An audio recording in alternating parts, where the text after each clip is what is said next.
Crabbe Journal 2. I've thought a lot about why I ran away from home, and it's still pretty tough to put my reasons into a couple of tidy sentences. I've never been very good at explaining myself. Somehow between the inside of my skull and the outside of my mouth, the words get all changed around, or they hide on me, and I can't get hold of the ones I want. And I grew up in a house where I was told what I thought or how I should think. I wasn't asked. At school, nobody particularly interested in your feelings, and they don't only pretend to be interested in your ideas. Don't get me wrong. I'm not sorry I did what I did. Sure, sometimes I feel guilty about the fact that I scared my parents and relatives. But deep down, I'm glad. I did what I did. I'm glad because it's the one intelligent, independent, creative thing I've done in my life, and the one thing I've done for me. I read a story one time, The Loneliness of the Long-Distance Runner. It's about a teenager who grows up in some dirty, sooty slum in England. His father is dead.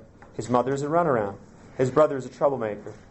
This guy is bitter about everything, especially his dad's death, and eventually gets into trouble and is sent to reform school.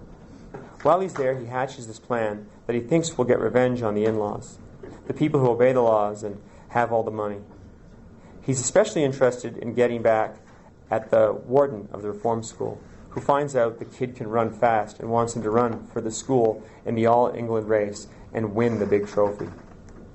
The kid knows the warden is only using him, giving him extra privileges and things, so he can get the glory and show society how he's a wonderful rehabilitator of youth. So what does the kid do? He takes all the extras the warden gives him. Then on race day, he leads the pack for the whole race, and a dozen or so yards from the finish, in sight of the warden and all the bigwigs and society types who pretend concern for kids like him, he stops. He just quits cold and stands staring defiantly at all of them. The other runners pass him, and he loses. See, sometimes words don't count. They fly over people's heads and get trapped in the filters between their ears and their brain. Words are too easy to ignore, misunderstand, or twist around. Sometimes you have to act, and sometimes so dramatically that people are stunned, stopped in their tracks. I don't say I escaped for only one reason, or that it was all revenge. I was sick of my life, and already sick of the future that everybody had planned for me, but nobody bothered to consult me about. I wanted to be free, to opt out of the plan. But like the runner, I wanted to do something that would symbolize what I thought and how I felt. So I planned the escape carefully. It was to be the one perfect act I'd performed in my life, pure, clean, like the edge of a razor.